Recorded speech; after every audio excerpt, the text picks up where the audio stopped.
আহকচোন বন্ধুসকল, আজি আমি শিৱসাগৰ জিলাৰ চাৰিং মৌজাৰ অন্তৰ্গত চাৰিং ৰাস মঞ্চলৈ যাওঁ, য'ত 2025 বৰ্ষৰ ৰাস মঞ্চৰ কেনেধৰণে প্ৰস্তুত কৰিছে আৰু তাৰ সৌন্দৰ্য কেনেকৈ প্ৰকাশ কৰিছে আমি জানিবলৈ চেষ্টা কৰোঁ।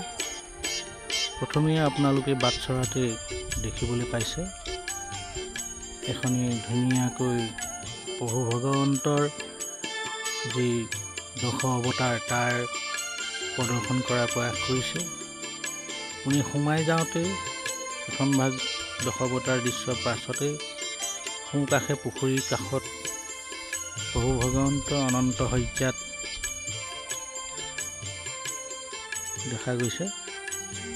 ইয়াৰ পিছতেই সোঁহাতে ৰাধা কৃষ্ণ যুগল মূৰ্তি ধুনীয়াকৈ সজাই পৰাই থোৱা হৈছে। কিমান এটা সুন্দৰ পৰিৱেশ। আপুনি সোমাই যাওঁতে এনেকুৱা দৃশ্য দেখিলে মনটো কিবা পাতল পাতল বাৰু নালাগেনে? যত দুখ বেদনা চিন্তা ভাৱনা সকলোবোৰ যেন ক'ৰবালৈ হঠাতে উৰি যায়। ক্ৰমান্বয়ে আগবাঢ়ি যাব লাগিব। কিছু দূৰ যোৱাৰ পিছতে মূল তোৰণ নামঘৰৰ যি মূল তোৰণ চাৰিঙৰ ৰাস মঞ্চৰ নামঘৰৰ মূল তোৰণ দেখিবলৈ পাইছোঁ।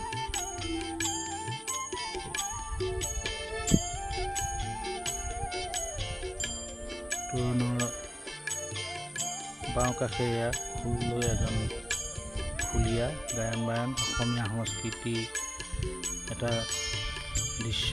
আৰু এয়া সদ্যপ্ৰয়াত আমাৰ ইয়াৰ আমঠুৰ জুবিন গাৰ্গ ডাঙৰীয়া প্ৰতিচ্ছবি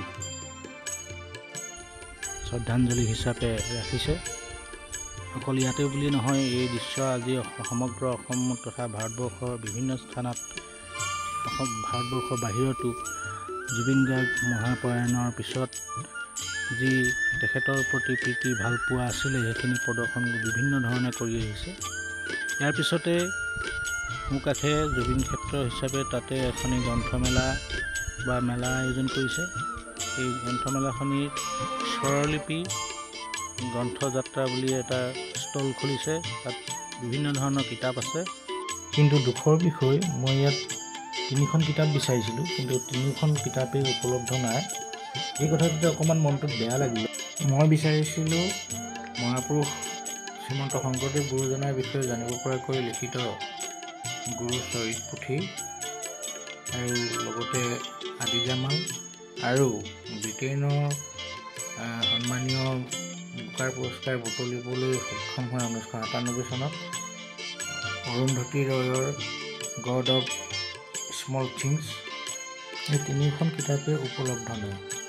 বাৰু যি কি নহওক, এটা সুন্দৰ পৰিৱেশত এখনি গ্ৰন্থমেলা, লগতে ইয়াৰ কাষতে আছে স্থানীয় যুৱকৰ দ্বাৰা উৎপাদিত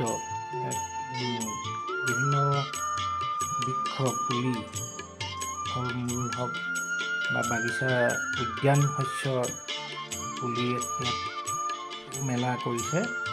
ইয়াত ডালিমৰ পুলি দেখা গৈছে, নাৰ্জী ফুল, ভোট জলকীয়া পুলি, লগতে বিভিন্ন ধৰণৰ ফুলৰ পুলিও আছে, নাৰিকলৰ পুলি এনেকৈ নাৰ্চাৰী প্ৰদৰ্শন কৰিছে। আৰু লগতে আমাৰ শিপিনীসকলৰ সপোনৰ তাঁতশালৰ বয়বস্তু সা সামগ্ৰী কাপোৰ কানি বৈ কাটি উলিওৱা আমাৰ 2খন বিপণী আছে।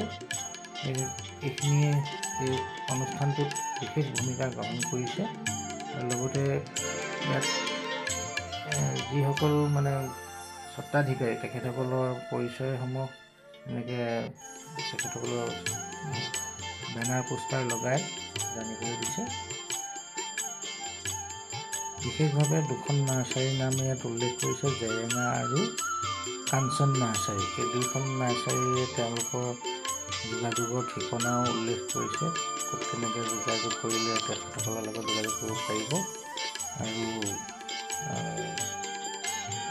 প্ৰয়োজন অনুসৰি আপোনালোকৰ গছপুলি বা তেখেতসকলৰ উদ্যানত উপলব্ধ বৃক্ষ আপোনালোকে ক্ৰয় বিক্ৰয় কৰিব পাৰিব।